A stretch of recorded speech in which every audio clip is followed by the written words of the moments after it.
Coming up next on the CHGO Cubs podcast presented by Toyota, Cade Horton gets robbed, absolutely snubbed for Rookie of the Year. Plus, Kyle Hendricks retires, and we are talking not one, not two, not three, not four, 5 big trades that will blow your mind and why the Cubs should be laying the groundwork right now at the GM meetings. All roads lead to Roman on Tuesdays. Yes. CHGO Cubs next.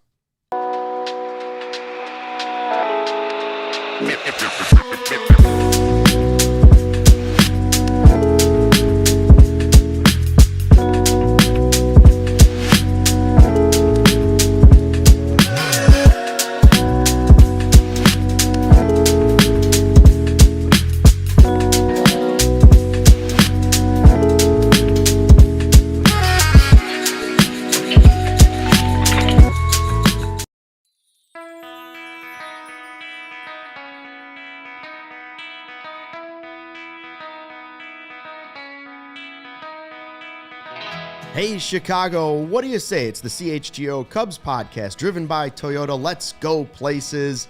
It is Tuesday, which means Justin Roman is in the building for us. And, of course, Joey Christopolous. I'm Luke Stuckmeyer.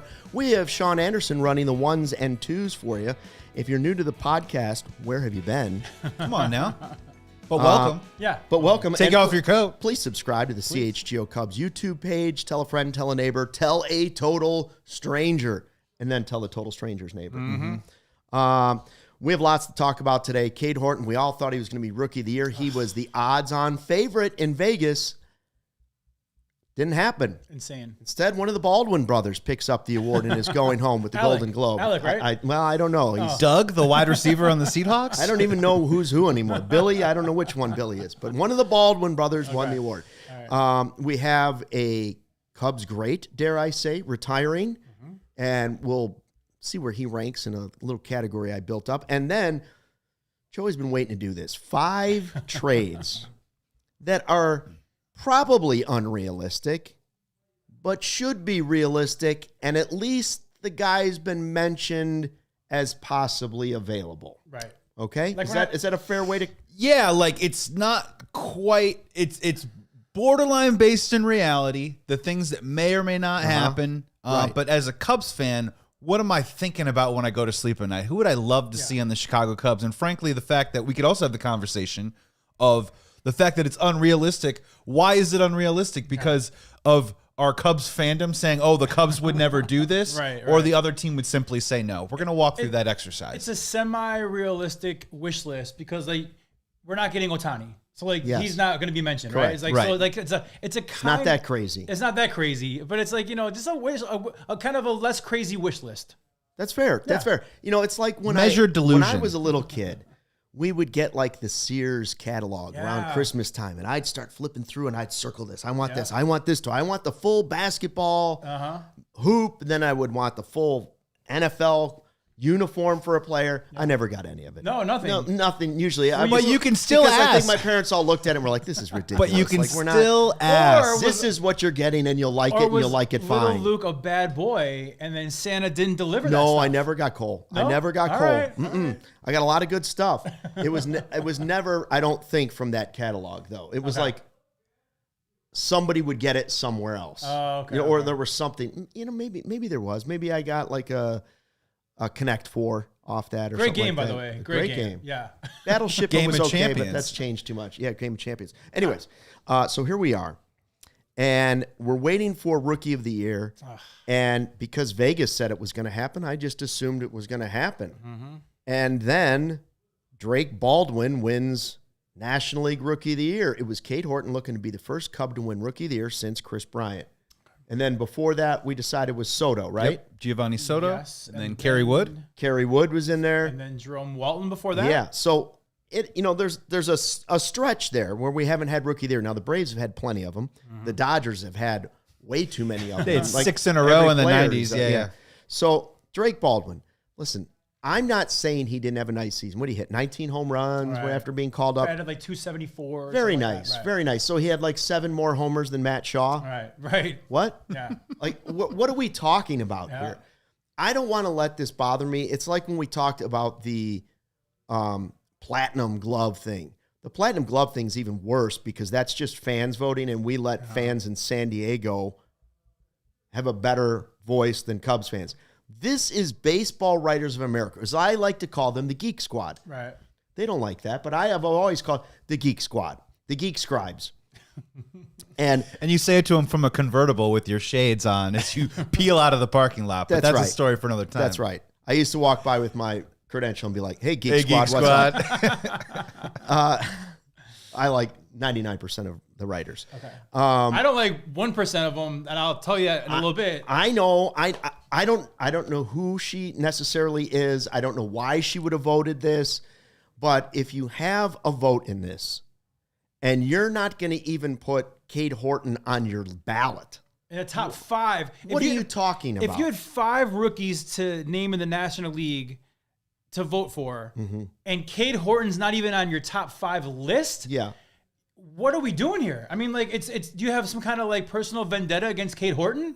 And then she put Matt Shaw in there, so you don't hate the Cubs. But I saw a tweet somewhere, maybe you guys can back me up on this, that she went to the same school that Matt Shaw went to. So that was kind of like a connection there. And maybe she thought because she gave Cubs they threw the Cubs a bone here, we're not going to vote. But bottom line is, it's almost like you had a personal vendetta against Cade Horton, because to not be even on your top 5 is insane. Insane. I don't know how it couldn't be that. I don't want to totally judge this reporter. I'm not even a namer. I don't know how. I don't want to judge, but at the same time, even if you're not watching, even if you're not paying attention, and you just have this Geek Squad card, couldn't you look at some stats and be like, okay, and Vegas is telling me these are the most likely guys? Like, how did you forget who Cade Horton was, or what don't you like about the guy? Like, it doesn't seem to make sense.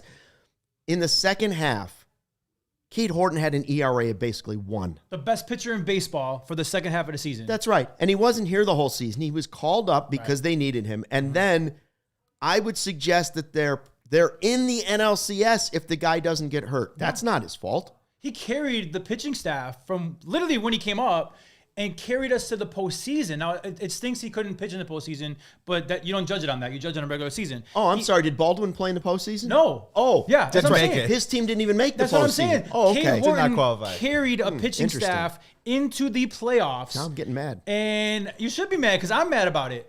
And again, I tweeted about this earlier. We can discuss all day. Should it have been Baldwin, Horton? I think without a doubt it should be Horton. But I'm not even talking about that right now. Right now I'm talking about a voting member not even putting Cade Horton in her top 5. That's insane. And I don't know. I'm trying to filter myself a little bit here. I think what's going to be difficult about it, and look, like, okay, I'm with you guys. I share the same anger, and I'll be honest with you, I did peruse the Twitter page of this reporter yesterday.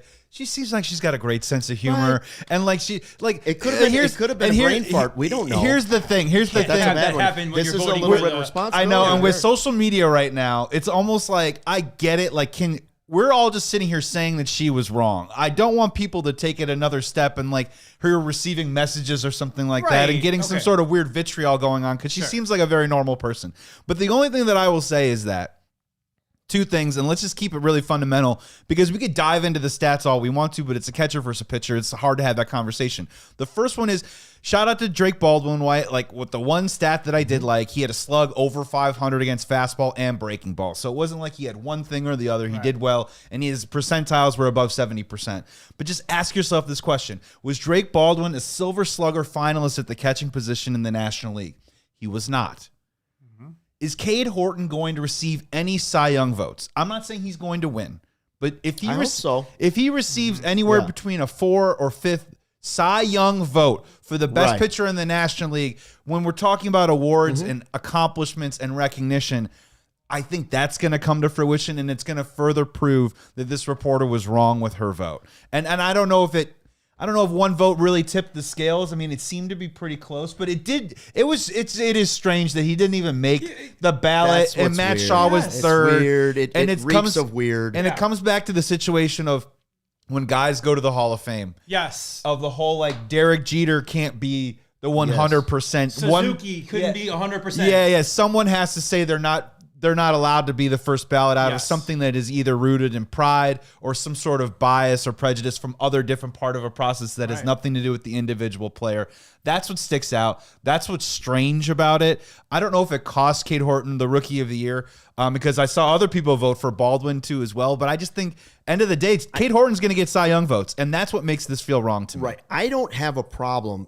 Chef Kevin is saying lots of people had Baldwin winning the award. Horton didn't pitch enough innings. The award covers the whole year, not just the second half. I don't have a problem with people choosing Baldwin over Horton. I don't agree with it, but I don't have a problem with it. But it should have been those two. But it should have only been those two. Right. And to not have somebody in the top 5, that is absurd. Yes. Like that doesn't make sense. And I thought you weren't watching baseball right now. If the Braves came to you and said we'd take Cade Horton for Baldwin, Right. Would you take it? No, I actually would not. Would you take Isaac Collins for Cade Horton? With a And 10-foot Collins pole. got the 5th place vote on that particular. I thought maybe, here's what I thought. Before I knew who she was, I thought, okay, is this a sports writer from Atlanta? Trying to make Baldwin or win. St. Louis or Milwaukee. Right. And it wasn't. No. So I don't understand the bias here. Like it's again, and she's probably a great person. I'm not attacking her on a human level at all. But all I'm speaking about is the vote, and it should have been between Horton and Baldwin. Again, I think all three of us think it's Horton, but okay, fine, Baldwin wins. I'm not complaining about that. A sports writer not put Horton in her top 5 is inexcusable. Right. It's all the extra points that didn't happen there. Yes. I don't know that makes a difference. And we could pick the brain of everybody. I know what you're saying, first place. Chef Kevin, I'm not saying it was a landslide vote. We're questioning how one person could leave him out of the top 5. It's crazy. And one guy almost single-handedly took his team to the postseason. And by the way, they did go to the postseason. The other guy did not. The Braves are horrible. And you brought up. So doesn't it matter if you play on a good That's team? the thing. Yeah, you're bringing up the perfect point of like, this is the human element of when we talk about the MVP, which is the most important award really in any sport because they hand it out in every single sport. Right. That always gets mixed into the ingredients of whether that person deserves the award is did their team win or not. Right. Where all of a sudden now we're saying that Rookie of the Year is separate and different where it only now highlights the individual of the player. Now, I think maybe that's because of our past biases of usually Rookies of the Year are usually on teams that are bad because those are the guys with the high draft picks. Those are the guys that are more, those are the teams that are more often playing young players for large chunks of the season. True. But it is undeniable to Justin, what you talked about of how Cade Horton, I don't think, and this is the part that as Cubs fans, we understand this, but could you honestly say that if we didn't have Cade Horton pitching at the level that he was pitching at, are you positive we're making the playoffs? No. We don't Are make you playoffs. 100% sure? We don't make Cubs it. are not making Are we it. winning 92 games? No. No. So that's stepped where we in. are. That's where we are as Cubs fans. Yes. Of there are numbers. There's the peripherals. There's the stats. There's the geek squad. There's all that stuff, and then also there's the wins that should have given Cade Horton maybe more than what the 70% first place votes that Drake Baldwin got. That would be the argument that I would make. I sent you guys a side by side of Jacob deGrom winning the Rookie of the Year and Cade Horton not winning, but like his stats Rookie year. And Cade Horton's stats were actually like in some ways better. Same innings. Yeah. 144 in innings. DeGrom had more Ks, I think. But Horton was 11-4. And, Yeah, I mean, whip like, was the same. So like, I mean, you're talking about like it's not about the fact of like he didn't pitch enough innings. Well, DeGrom pitched the same amount of innings and he won the Rookie of the Year. And again, I want to reiterate this. I am kind of mad that Horton got robbed, but like what's frustrating me even more is the system that we have, and then some rogue writer could just like not vote for Cade Horton because she didn't feel like it. That's the issue that I have, and we'll never get the answer, I'm sure, but that's my problem. I texted a couple of people that have votes in this, right? Mm-hmm. And I didn't even say like who did you pick, because they get very sensitive about that stuff. I just said, how could somebody not have him in the top 5? Yeah. Both responses were, yeah, I don't know about that. Yeah, it's inexcusable. Like, I don't know about that. And it's like an what? It's an MLB.com writer too. It's not like somebody from like a newspaper in Des Moines. I mean, and props to Des Moines, but like it's an MLB.com writer. I feel like I have to play devil's advocate at this point. Maybe we should take a break and then just do this after the break. Devil on the other side? Well, for the large part, when you look at the WAR totals, there are 4 players that are better them, and the one that's like iffy is the first baseman for the Marlins, Marcy versus Horton. Those have a similar WAR number. Like, I could kind of see the argument to leave Horton completely off in a way. I think the issue is like, did Marcy play enough games? He played only 55 games, where, you have that's not enough. Horton. Yeah, but also he put up 2 WAR. He also was like a 292 hitter with like a 132 OPS plus. Is Sean's mic working? Can anybody hear what he says? We'll be right back on the CHGO Cubs podcast, presented by our friends at Toyota.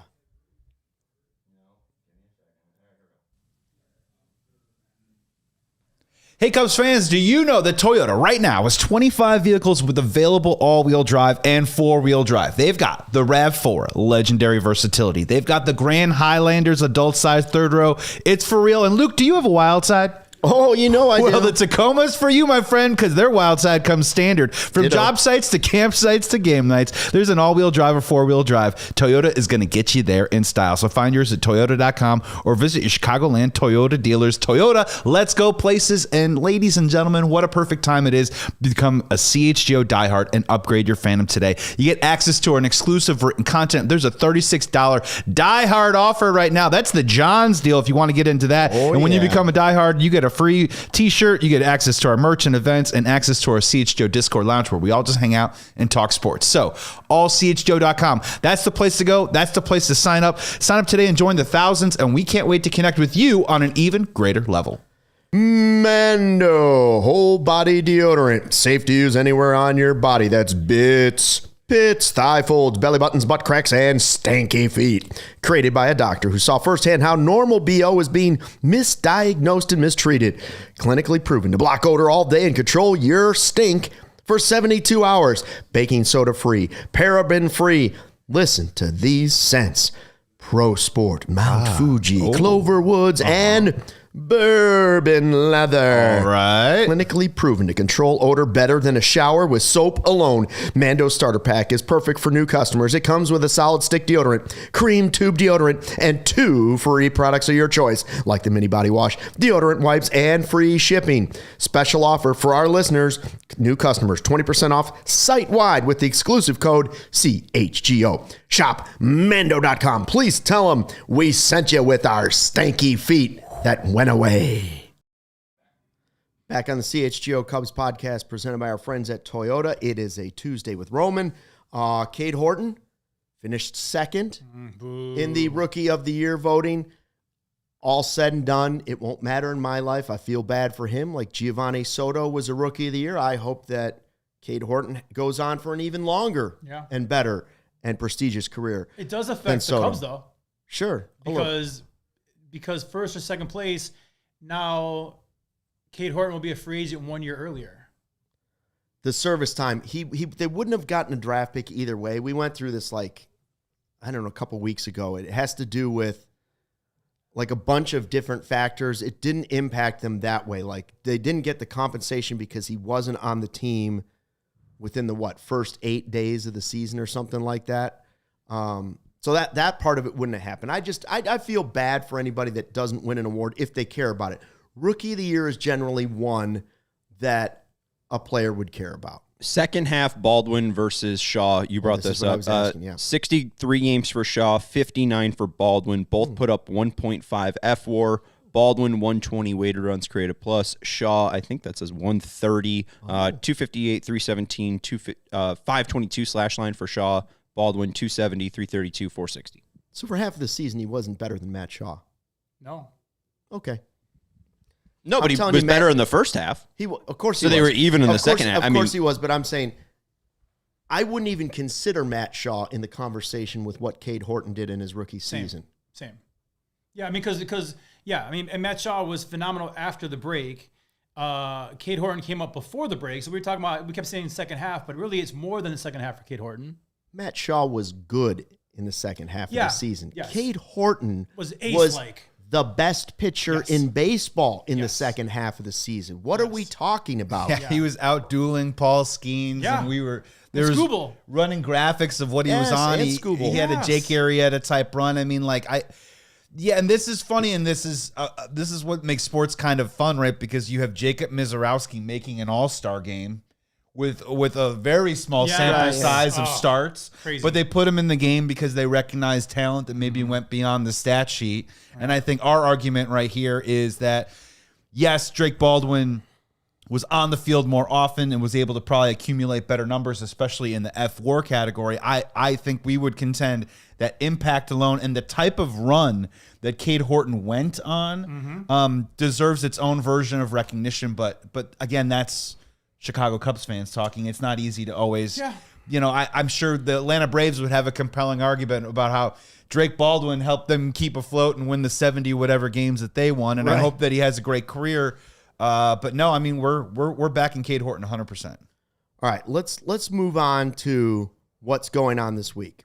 The GM meetings in Vegas, where GMs and probably some Jed Hoyers of the world are out there just kind of floating out ideas. A lot of times this has nothing to do with actually a deal getting done right now, but they're out there laying the groundwork for deals that potentially could get done during the winter meetings or after the winter meetings. And then even later than that sometimes. But the initial conversations a lot of times will go all the way back to this. It's the first time these teams sometimes revisit things that were mentioned at a trade deadline and are just continued on. Or it's a totally new idea because you're trying to change things up after a postseason that disappointed you or excited you, whatever. So we thought, all right, let's come up with some names that are maybe not totally reasonable, but they're not all fantasy, because there's either been a note out there floated around from the organization that we'd listen to offers, or we're open to that. There's something going on with the player's contract, or this team has financial troubles. So let's go through I just started peppering out names, right? And then I think we'll do a little good, better, best later. I think everybody would agree that Skubal is a name that, because of what's going on with the Tigers, and they don't think that, he's probably a $400 million pitcher. He's probably the best pitcher in baseball, almost certainly, if it's not Skeens. If this is his last year, can the Tigers afford to just let him walk? If they're not going to give him the $400 million, or if he wants to go somewhere else, even though they were a playoff team, can they afford to not let him walk? He's got to be on the list. This is why we're headed probably to a work stoppage. First of all, it shouldn't even be a consideration for the Tigers that they're not going to keep him. Right. They should be like, hey, man, we're not worried about that because we know we're going to pay more than anybody else, right? Because he's their guy. They developed him. Yes. That also said is every team in Major League Baseball should be calling the Tigers right now saying, hey, what the heck? What would it take? What would it take? I guarantee you that's not happening either, because some teams, no shot would we do that. So how bad would it have to get to be for Skubal to be a Cub? Like, how bad would that hurt? Well, let me ask you guys, okay? So obviously every team in baseball, including us, would love to have one of the best pitchers in baseball heading up your rotation, right? Are you willing to pay that price of losing some major prospects or young players on the team already for 1 year of Skubal? Like, are you willing to do that? Because, I mean, we all want him for sure. Are you willing to go through the pain of what it's going to take to get him on the north side? For instance, like a Tucker deal. I think it's more than Tucker. Oh, no, he's going to cost more than Tucker for sure. Yeah. But I'm saying, like, in that, kind of going into it, they're not going to give him the $400 million. Right. So we're going to have to give more prospects. Yes. But it's just for a 1 year shot at making a run with Skubal. And I can't even say Horton, because in my eyes, they would demand Horton. Right. You're talking about Horton and or Shaw, and then keep going. I mean Casey. Keep going. Well, I mean, keep going. So my question, Joey, my question to you then, we all agree we would like to have Skubal. Are you willing to give the Tigers what they're going to ask for, or at least what they're going to end up with, and gutting our top, I don't know, 4? Not for 1 year. Dudes. Well, yes, that's the thing is for the 1 year. To do that, like this is what makes I feel like the Kyle Tucker deal a little bit different, where they were able to move major league talent off the roster. So that's money off the major league roster, including Cam Smith, who's was one of our top prospects at the time. And that's the only one that's going to hurt was Cam Smith. And what you're discussing and what we're agreeing on is it would take probably 4, 5, 6 pieces. There is no way it would be malpractice to not do that without also not saying we're going to give that guy a $400 million deal, right? It'd be a massive tectonic plate shifting type of move for not just the National League Central, but the National League in general. Yeah. But I, as a Cubs fan, I would still want it. I would still want it. I would still want one of the best guys in the game because, you know, and before anyone says this is unrealistic or just stop, this is a dumb conversation. It's not stupid, and don't do Ricketts work for him. So do me a favor here, because this is a tale as old as time, Luke, and you outlined it. A mid-market team with an incredible superstar that is at the top of his game, at the peak of his powers for at least next 2 or 3 years, and a larger market team with deeper pockets comes along and brings him over into the spotlight, and they both take off and they ride off into the sunset, into the World Series sunset, or at least high-end success for the next couple of years. Now, I'm not saying that this is likely, but the fact that the Chicago Cubs can't even entertain this kind of conversation feels wrong to me because, as you would say, they're the Chicago freaking Cubs. Yeah. They should have conversations on anybody that could possibly be available on the market. And for me, Tarek Skubal and Paul Skeens are probably the only 2 pitchers right now in baseball that I would buy $400 million in on. But I would spend that money in on both those players. I'm good. In a year from now, after the work stoppage, $500 million, whatever it is, I'm not against the money. Yeah. I'm saying, though, are you willing to trade Cade Horton plus for 1 year of Skubal with no guarantee? No, because that's what I'm saying, right? Are you willing to trade Jackson Wiggins and Matt Shaw for 1 year? Just those two? I don't know. And other names that you're just not going to get all freaked out about. But like if the big names are Jackson Wiggins, your top pitching prospect, and Matt Shaw, your third baseman who just hit 12 home runs. Yeah. And had a second half that was as good as a guy that just won Rookie of the Year. Yeah. If those are the 2 headliners, and it's just a 1 year rental, and they say, you know what, we need pitching back for just this year, give us what's left of Matthew Boyd on his deal, and now you got 3 pieces in there, and they can look at themselves and say, well, we're still competitive in that division with Matthew Boyd on the mound, and now you've added Jackson Wiggins. Now we have a cheap pitcher moving forward, and you just gave us a third baseman that it's going to be under control for a long time. Mm-hmm. Wow, that's pretty good for 1 year. Yeah, I mean, Detroit would love that probably, right? But I would think that, man, you gave up Cam Smith, and now you're going to give up Matt Shaw. It's another thing you got to replace. You know, I mean, Bregman's out there. I would say for me, Cade Horton is a no, because you're bringing Skubal in to pair up with someone like Horton. If you're just kind of swapping the two, it's a 1 year phenomenal pitcher for some young kid's 6 years career, first years of his career. That for me is a no. Yeah, and if you're a Cubs fan, just ask yourself the question: how close do you think you are? And I think we're pretty dang close. I agree. And there was a time coming up with a 10-year anniversary where we traded Aroldis Chapman for Gleyber Torres. Gleyber Torres made an all-star game last year. I don't think there's a single Cubs fan out there that would regret that trade or veto that trade to bring Aroldis Chapman over. Right, for sure. And that was a 1 year. If you're telling me Tarek Skubal, who I think is a better player, younger player, at the peak of his powers, where Aroldis Chapman, I think, was, but maybe starting to begin a different phase of his career. Yeah. It's a no-brainer to me. I'm sorry. It's just like Matt Shaw and Jackson Wiggins. If that was the deal, I mean, I wouldn't do it if I was Detroit. Yeah, but which I think Detroit was going to want I'd run to the bank. Yeah, no, I think it would have to have Cade Horton involved because. So what'd you do with Horton? Yep. You would? Oh, yeah. Wow. Oh, yeah. If it was, no one has said, no, and I don't, and we're just talking about him getting in the whole Rookie of the Year thing. No one has said yet that Cade Horton can get through a full season healthy, all right? Well, and then so let's not you said pretend Cade Horton for Skubal straight up. Yes. Oh, my God. Yeah, because you'd be better next year. You even brought up the fact that with Horton finishing second, he lost a year of service time. He did. Now the Cubs have 1 year less of Horton. 1 year less of Horton, for sure. Good point. But still, you still have, 5 years of Horton? I mean, you're not losing him next year.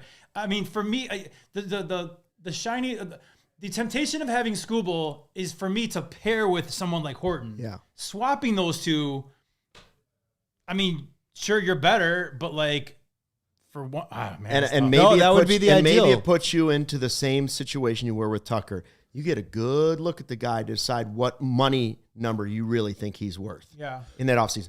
Okay, we got to. Well, hold on, real quick. Yeah. Just but with that though, because I hate the Tucker move. Now that they're not going to sign him and even entertain that, so you are going to give up Kyle Tucker and Tariq Skubal for the chances to not even win World Series and just give away Cam Smith. I know Wisniewski's not a big thing, but Paredes, and then Horton, Shaw, etc. Like that does seem like I'm kind of with for 1 year with Penner, where 2 year, a lot. two 1 year rentals in a row would be. And I know we got to break, but really quick, work. like if I could assuage you this way, where let's just say if it is Horton for Tariq Skubal, that means that the package going back for Skubal is going to be less. You then can take whatever is remaining over that and package that in a trade and get yourself another number 2 starter a different way. Or oh yeah, that's right, just spend money. All right, most of the people I have on this list are pitchers. There are some position players. We'll go through the list in just a second. Would you be willing to give up the whole farm system for Skubal? Let us know in the chat. But first, a word from our sponsors on the CHGO Cubs podcast. Hey, everybody, it's Blackhawks and Bulls season on Chicago Sports Network. Visit chsn.com/podcast to sign up for your free 7-day trial of All Access, which gives you over 300 live games per year. Catch every basket, every goal from your mobile device, television, and wherever you want to watch. CHSN is your home for the Blackhawks and Bulls all season. Chicago Sports Network, your home stream advantage. CHSN, also available on Xfinity, DirecTV Stream, and Fubo. Visit CHSN for more details and tell them Chuck Garfien and Pat Boyle sent you. Hoops and hockey, baby. And look, I got to ask you guys a question here. When you talk about hats, what's your game, right? Is it a snapback? Is it a trucker? Is it a fitted? A beanie? Well, whatever it is, Branded Bills, they've got you covered with style. And we have some selections right here in the office to talk about right here. So if you're looking for some gear to stand out apart from the crowd, Branded Bills has got you covered with the best custom headwear in the business. So you could start your order today. And their dedicated team will help you create the custom apparel that you need. And that's right. Oh, yeah. Are you a Big Ten fan? I don't know. Maybe I host also the Big Ten football podcast here. Brags, look at that IU hat. Oh, well. We got Maryland. We got Iowa. We got USC. We got Michigan State. Okay, we got Penn State, but it's still a beautiful hat in Ohio State. And look at these on the back right here. They're absolutely amazing. You can wear them on the golf course, keep your head ventilated, wear your Mando, get your Brandon Bills on. They have a partnership right now with over 40 colleges and all these Big Ten schools. So here's what you got to do. If you head over to brandonbills.com right now, you got to use the code BBCHGO because here's what will happen. You'll get 15% off your first purchase at brandonbills.com. Remember, that's brandonbills.com. Use the code BBCHGO, and you'll get 15% off your first purchase. Luke Stuckmeyer, a man of many hats. Looking at 5, maybe, dream scenario trades that hopefully Jed and Carter are laying the groundwork for at the GM meetings this week in Las Vegas. We talked about Tariq Skubal. He is the white whale out there. Like you're casting out for the white whale. That's going to take a lot. There's no question. And we should preface this by saying we understand that if you're saying if we're going to rank these good, better, best, never let it rest, you have to take into account what it's going to cost on the other side, which is what we were talking about Skubal. Skubal is the best player on this list. Nobody's going to argue that. Like he's the best pitcher on the list. He's the best player on the list. Would the price tag be too much that he's not your best or your never let it rest? We'll see about that. Other names, here's the other pitchers I threw out there. Tell me if I'm missing somebody that's been rumored or suspected or actually mentioned by their coach or manager or general manager. Joe Ryan of the Twins. I like it. Same. Love it. Mackenzie Gore. Talked about him. Sure. Mitch Keller. Pablo Lopez, Sandy Alcantara, Edward Cabrera, and now the position players I came up with. I can only come up with 3 that I've heard in the last couple weeks. Well, one isn't mentioned. Luis Robert. I just think the Sox are finally going to eventually move on from Luis Robert. Is he a guy that if he starts off well, you maybe not this offseason, but you could be laying the groundwork early with the Sox saying, hey, if he gets off to a hot start, maybe that is a move that we would want to make. Bryce Harper, we've had all this stuff. Bryce Harper's mad. Is he on the downturn? He's still a lot of money, but he also carries star power. And then the one that Bob Nightingale threw out like a piece of candy to kids at Halloween, tried to reel us all in, Fernando Tatis Jr. Man. Okay?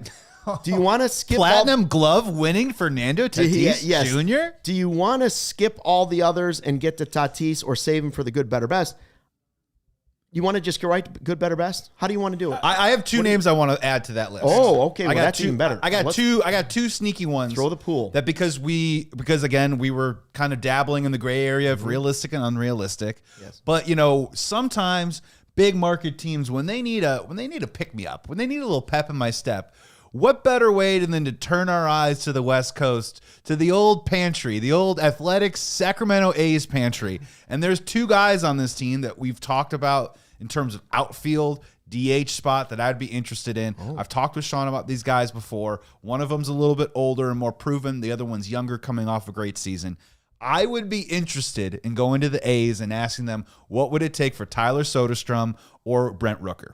Brent Rooker, 31 years old, 30 home runs each of his last 3 seasons on a 5-year deal right now. He signed up for 5 year for $60 million. Okay. That sounds like money that the Cubs would be interested in paying. Again, 31 years old, but right-handed power hitter. DH right now. He's like if the Alonso fell through. If the Kyle Schwarber fell through. If you think Seiya might be gone in a year. If you don't want to bring Seiya back and you want to see what you're going to get from Owen Casey out there in right field, Brent Rooker, I think, is a great solution. Soderstrom is 23 years old, hit 35 home runs last year. I don't know. That's probably going to be a little bit pricier. Right. But again, corner outfield guy, can play a little bit of first base, but honestly, he's more of an outfield dude. That's the outside the box ones that I was thinking of that I'd be interested in. I think all along I've said I think the Cubs are going to sign a free agent pitcher, which I still think Dylan Cease.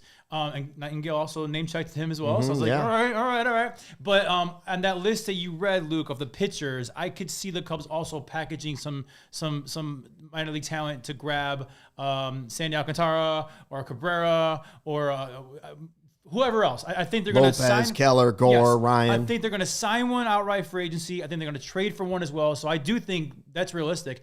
The thing that I find very interesting is Bryce Harper. We talked about it a couple weeks ago, but like he's come out and said that he was mad about those comments from his president, right? Like, is he disgruntled enough where he's going to demand a trade or want to be out, or are they motivated to move him? Whatever. Like, he's somebody that I wouldn't say no to either. I know that there's big money there, but it's not big money like Kyle Tucker big money. And he is a superstar, and there is something there's a swag to his name that, okay, if Tucker's gone, putting Bryce Harper on your DH spot isn't the worst thing in the world. So those are the kind of the names that stick out to me. And if I can add to that just really quick, in our window of what we're trying to do in the next 2 or 3 years with the core that we have, that swag that you just mentioned, you can't tell me that Bryce Harper wouldn't be incredibly motivated to be in Wrigley Field at least the next couple of years. You could talk about diminishing skills, but you would think that he would have a laser focus on trying to at least be a monster offensively for the next at least 2 years of that deal. And maybe it wouldn't cost as much because obviously we'd have to eat more money. Yes. I wonder if his dog Wrigley is still kicking. I hope so. I hope so. Otherwise, for many reasons, I hope so. I just love dogs. Right. Yeah, I hope he's okay no matter what. It was a while ago, Yeah, right. All right. So Skubal, Ryan, Gore, Keller, Lopez, Alcantara, Cabrera, Tatis, Roberts, Harper. How many of those will actually get traded this offseason? Not at the trade deadline. How many of those do you think will actually get moved? And Soderstrom and Rooker. Yeah, we'll add them to the list. I want to throw them to the list for sure. That's 1, 2, 3, 4, 5, 6, 7, 8, 9, 10. It's like 12. It's like 12 guys. Okay. Yeah. Of the 12, how many will get actually moved this offseason? This offseason. Yeah. If I will say Roberts, no. I'll say Harper, no. I'll say Tatis, no. Right. I think Cabrera is probably a no. I think Mackenzie Gore is probably a no. I think Joe Ryan is a no, and I think Skubal. I was going to say AL Central Maven Sean. Where are you on Joe Ryan and the Twins? Do you think he was like the one guy that survived the deadline for them? Yeah. I was mostly just trying to play the good, better, best clip. I thought Luke was going into that. The Twins are a broke franchise. They're I can't actually say that word. They're extremely broke and pathetic. So I think they're just looking off to move off of anyone that has significant money. So reasonable, rational, realistic that they'd get. He could move. But the problem with this is that I feel like these teams are going to be less motivated to trade in the offseason versus the deadline, right? So like I think a lot of these guys getting traded, But I wonder if like the Marlins are like, you know what, we'll get more from at the deadline. But then again, this past deadline, that guy could no get one really hurt. moved. Don't do it, That guy Jed. gets hurt. I could see the Marlins being like that, but the Twins and Padres specifically, it seems like a budget issue where they need to get under a number before the season. That's why I think Ryan, Lopez, even Tatis. I mean, Bob just bringing up that randomly Having a is hard weird. time, Minnesota. We can take your Joe Ryan for you. It's okay. Come on, Joe. Get in the car. Get in the car, Joe. Okay, so we got these 12 guys. Now we need to put them into a category. Okay. And I think only the great Ben Johnson could give us the framework of what we're looking to do, Sean. Psych, it's Billy Williams. Good, better, best. Never let it rest until the good is better and the better is best. So he invented that, correct? No. It's actually from It's all debatable. the 1300s.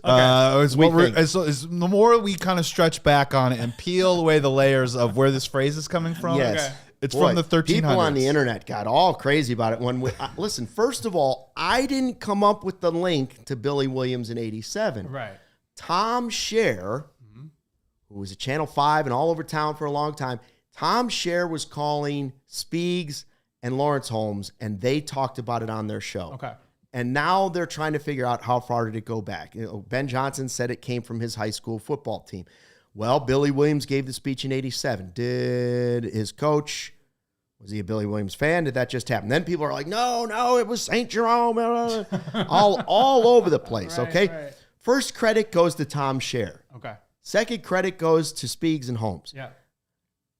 After that, I don't know. I don't know where it came. Maybe a caveman carved it into But like, the wall. I am. Go ahead, Sean. No, yeah, someone in 2016 looked up the St. Jerome thing too, because like they were just wondering where it came from. The saying itself, this is from the article, the saying itself has been around forever, relatively speaking. The Dictionary of Modern Proverbs has a citation from 1904, not to St. Jerome, but Google Books found it for me in Christian Work Illustrated Family Newspaper, volume 62, page 195, published in 1897, and it was given there in a form that makes me think it was a well-known saying at the time.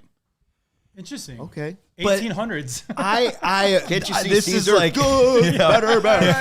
I love I love Mothman and aliens and ghosts. This is like right up my alley. Okay. And the fact that Ben Johnson is using a phrase that not only one of a legendary Hall of Fame Cub has used in Hall of Fame speech, and it has all these weird Chicago generational ties. Yeah. I don't know, like Ben Johnson's going to win the Bears a Super Bowl one day. It's just like, it's just based on that This one year. fact. Like, This I'm year. just like fascinated. I'll tell you what I don't like about good, better, best, and this is the last thing I'm going to say related to the Bears at all on this podcast. Could Kevin Warren not be in the background of every shot, screaming it as if he's he just made a tackle like a linebacker? Yeah. Can we simmer on Poles and Warren in the background, chanting it like they just stopped somebody at the goal line? Poles has been reasonable, but yeah, like it's can we on. just like He's flip? in the- Can we flip the shot a little bit and do the players instead of? Warren is in the back of every one of these shots, screaming it like he's a high schooler in the huddle. Anyways, all right. So good, better, best. Okay. Which one is a good trade? Which one is a better trade? Then the best trade, and which is the trade they should never let it rest until it gets done. Just to clarify how we're doing Or this. however you want it. Are we like the one we want the most, or the one that's more realistic to happen? Like how are we categorizing this? Well, Whatever you wanna do. for me, let's start here. Like for There's good, no rules. Like good for me would be Mitch Keller on your list. Like good is Okay, I'm so happy with that. If it happened, that's a good one. Yeah, I think that's good. But there's one that'd be better, right? So do we have to put a baseline of, first of all, it has to be a trade that's palatable Right. and equal to the value of that player. Okay, so good It's not- example. Mitch Keller, good example. Mitch Keller's it's a good trade. I would be very happy to have Solid. Mitch Keller. in our adding conversation. Mitch Keller would be good. Yes, agreed. now better, Now he's under control through 28. right? So that's somebody under I control like for him too, quite by a the way. bit. I've always liked him. I don't know that he's your ace. No, but I mean, But you could sign an ace and add Keller. If you added Keller and Cease in an offseason and you gave up some prospect capital and all of a sudden you had Steele and you still had Boyd and you have Horton. you have Horton, but Shota slips away. Does it make you better? Way better. Absolutely. Way Yes, better. Okay. So we all agree that's a good. I think that'd be a Mitch good. Keller would be a good. Yes. Who would be better? That. Or do you want to work your way back? from never let it rest because I don't want to forget somebody. I think we just go in order. Good would be Mitch Keller. The better for me would be the Alcantara. We're not saying the Sandy Alcantara getting a little bit better here. A little sexier. It's a little sexier than Mitch Keller. And forgive me, there's one that I also wanted to throw out that I didn't before. A better would also be, I'm still intrigued by an Adley Rutschman type trade. Yeah. A couple years left before he hits arbitration. That's 13 players. Sam Basayo is their catcher in Baltimore. They're very left-handed dominant. And if you were just to say, hey, would you be interested in 1 year of Seiya Suzuki in Baltimore, who's trying to save money and not sign a long-term deal with prospect capital? Would you be interested in moving off of Adley Rutschman? That's Sean? a team you give Matt Shaw or something like that. I don't.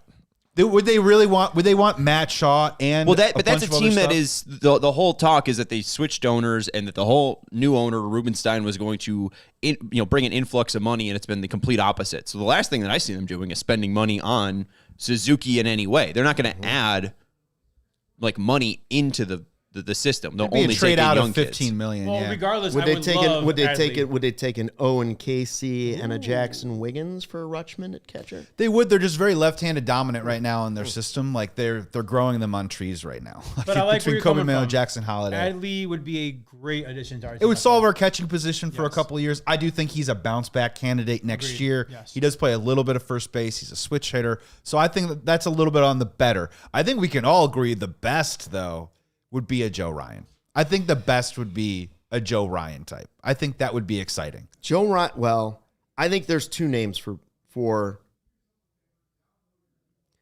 best. I think there's two names for best. Joe Ryan is one because he could really anchor your pitching staff, and that's through 27 on arbitration. After Skubal, he's the next best pitcher. The Fernando Tatis thing by Nightingale is such a carrot over a bunny. And why is he doing that? I don't know, but if they're really desperate to unload money, would you rather have Tatis in right or would you rather have Tucker in right? Tucker. Okay, so but one guy's a platinum, the best outfielder, Yeah. the best I know fielder one's a in all of platinum baseball. glove. I would say one already has his price figured out, right? Tatis is Correct. already a You'd long-term. be taking that money. You'd be taking that money on, which is I don't know exactly what it is off the top of my head, but I'm you already know what that money is. Versus Tucker, you're competing with the open market, and it could be astronomical money that you're competing with the Dodgers and the Yankees. Or whatever. New dollars is usually more dollars. Yeah, 100%. It's either 11 or 10 for $297. That's the remaining on Tatis. $297. By comparison, $297, but that's by comparison to what Tucker's similar. probably going to get. I would say it's probably better. You have more control over him. And he's younger. He's younger. And the other thing, too, if you don't want to spend $300 million on Tucker, well, here's $3 million less. Listen, I did see him make a spectacular catch against the Cubs. He's a great player. There's no doubt. He's a very good fielder. 1,000%. I would say this. Defensively, he is better than Kyle Tucker. Yes, agreed. Do we all agree on that? I would agree. But Yes. you're not signing somebody for their defensive prowess in right field. No. For the bat. Which bat's more guaranteed? I would still say it's Tatis for sure. He's more electric. Because of what the last 2 years have been for Tucker with the injuries and the thing. Like Tatis is not a stranger to injury either. No. So Joseph has a good point. I didn't realize this. Tatis ramps up to $36 million a year quickly. So he must have had uneven money going out through the years. So if that changes your mind at all, that's 36 a year. We're asking for a superstar. Right. That would be adding that. Yeah. To right field for a long time. Joseph Croasdale's making a really interesting point here too as well. When we're talking about that type of money, why don't you, to also take words that you said a lot, why don't you just go spend it? Yeah. When you're saying you could have Tatis, right? You could just go and spend it on Kyle Schwarber. Because Tatis is money and you're giving up tons of prospects. That's right. Right. Yeah. So I'm not going to make Tatis my best.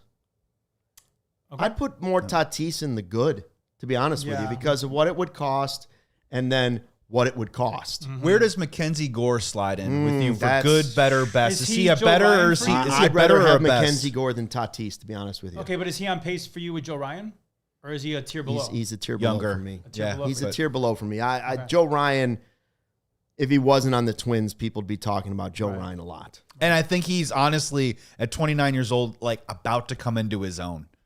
Like he's been good for the last 3 or 4 years. I kind of think his best days are still ahead of him, at least in the next 3-year window, which again, like the Chicago Cubs truly, after a 92-win season, and I understand there's some contracts, but there are, again, a lot of people in the chat love the prospects that are coming up. We're super excited about Cade Horton. We're over the moon excited about Pete Crow Armstrong. Yep. So we have veterans on this team, and we have young players that are still developing that could even reach a higher ceiling.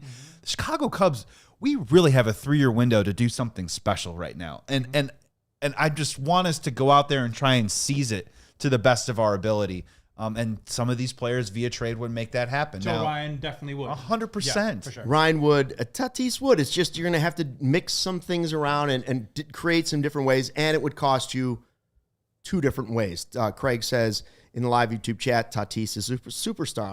I'm not disagreeing with that. Tatis is 26, turning 27 next. It's younger than Kyle Tucker. Also, I would believe if San Diego is wanting someone to pay all that money, it's not going to hurt as bad. Don't have to give up as much. Okay. Right. You know what I'm saying? So if they're saying just the contract and then your prospect return doesn't have to be as much because you're getting that, you're freeing it up a little bit. Hold on. I mean, I don't know if he's like this level where this player was when he was traded, but it's similar to when the Rangers signed A-Rod and then soon realized they could not afford A-Rod. Yeah. Alfonso Soriano was still a highly thought of prospect when traded, even though the Yankees took on a fair amount of that contract. So I still think you'd have to give up something for Tatis.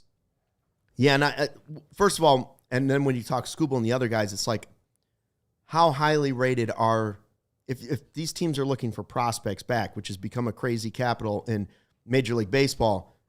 Do the Cubs even have guys that are high enough up in the roster? Do you have to start to include more and more of their young guys that have already made appearances? According to some of the reports of the trade deadline, no, they really don't. I mean, we here's what's interesting about it is I do like some of the guys in our system, but we do keep cycling through the same 4 or 5 guys. Yeah. After those 4 or 5 guys, like no one's really throwing bird cell out there. You know what I mean? No one's really saying, hey, what if we throw Jonathan Long into a trade? You know what I mean? So I get it that the 4 or 5 guys at the top are intriguing pieces for the Cubs, but after that, depth-wise in the system, Cubs probably need to do a better job in general when we want to start to bemoan like why we aren't spending. You know, that's why I keep pushing. Spend the money now and keep trying to work on developing your system because now's the time to do it. We're not even mentioning the specter of the report, which we'll probably do in a segment this week about PCA reopening contract negotiation talks. Do you really want to do 10 years of Tatis right now if you can get Schwarber for 5? Well, that's the thing I was thinking. Sort of where I'm at with that. If we're,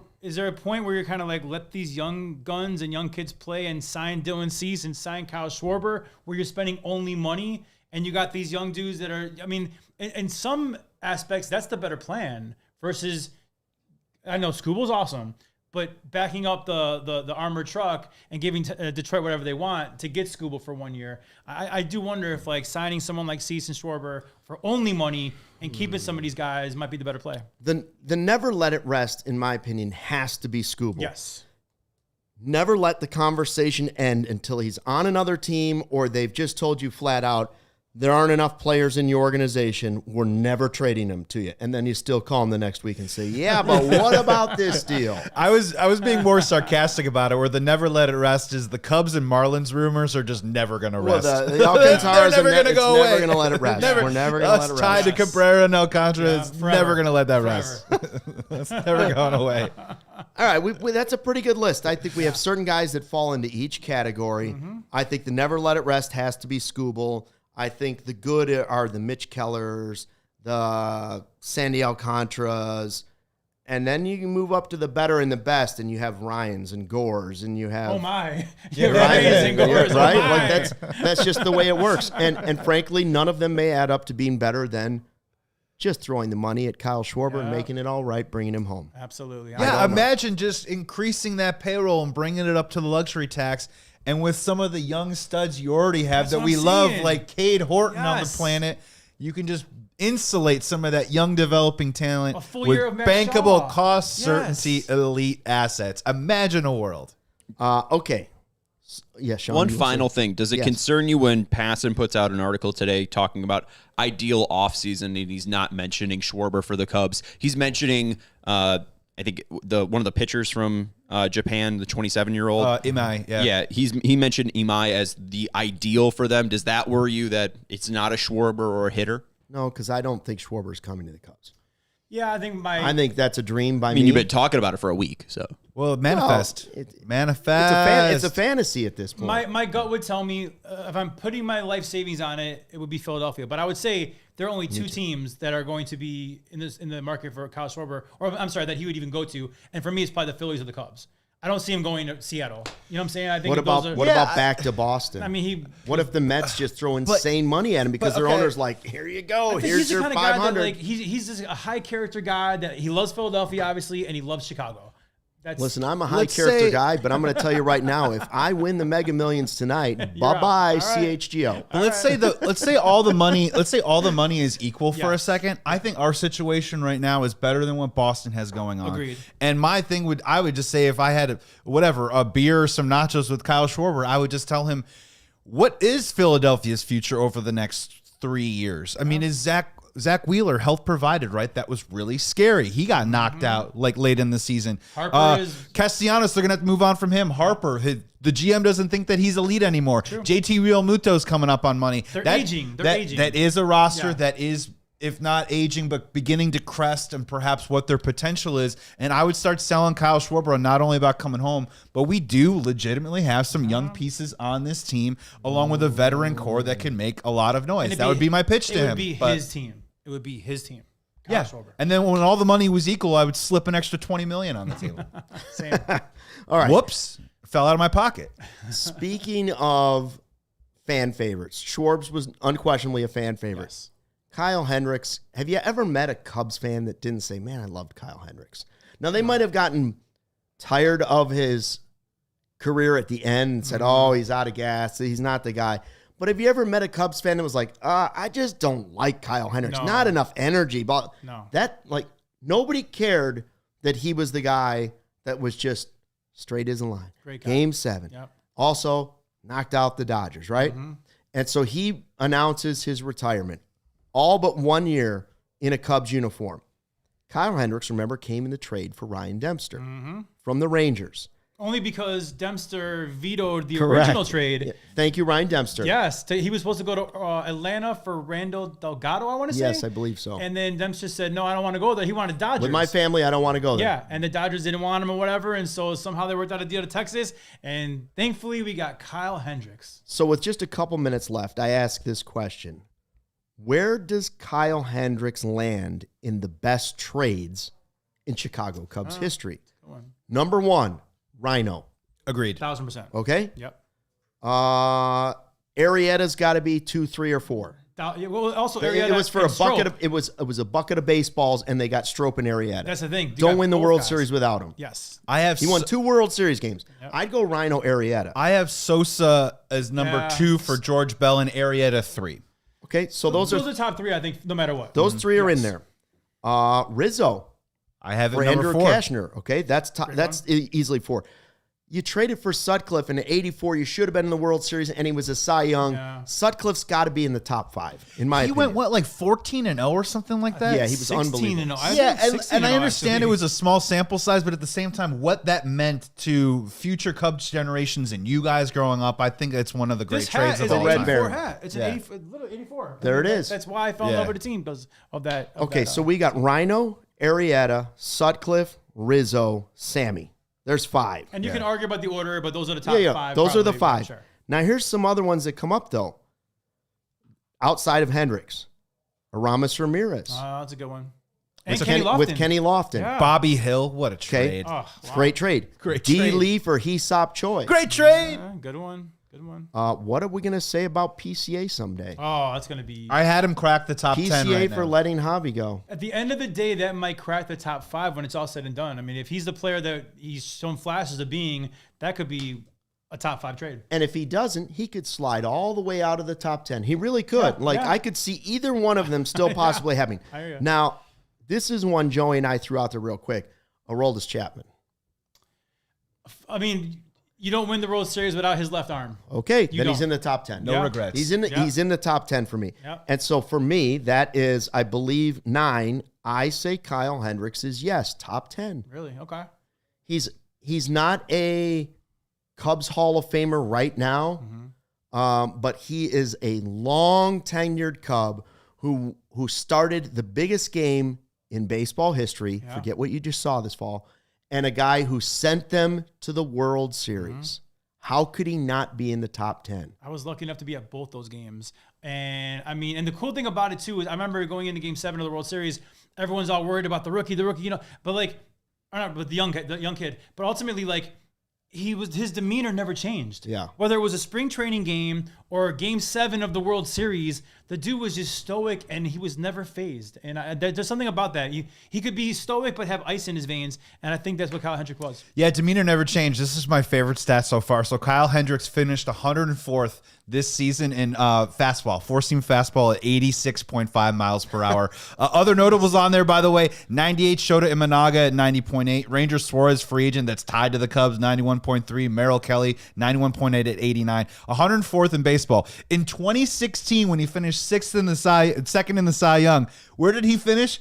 105th. Wow. 105th at 90.2 miles per hour, right next to Bartolo Colon. And then my other favorite part was there was only 3 pitchers this season that qualified for a fastball that was under 90 miles an hour. In 2016, 14 pitchers qualified for a fastball under 90 miles an hour. Just sees how the game has changed. Yeah. And Velocity. It's changed, and Kyle Hendricks hasn't changed at all, and yet he had success after all these years. It's so impressive. His emotion hasn't changed since he started throwing here. So finally this. Congratulations to Kyle Hendricks. You're an all-time Cub. Yep. And now I hope you will come back to the organization and be a big part of the Cubs front office, Professor. coaching He's a staff, professor. or Yeah. whatever you want to be. Maybe you want to be part of the CHGO Cubs podcast. That's available too. Come on. If you want to come on. I'll leave. No, I'm saying. Come on down. Thanks for checking out the We can fit CHGO 4 in Cubs here. podcast. Stop it. That's right. We are back tomorrow at 2 o'clock. Thanks to Justin for jumping in on Tuesday as always. Joey for jumping in. Sean and for running the show. And until tomorrow, thanks for watching and fly the W. We all silly like the mayor.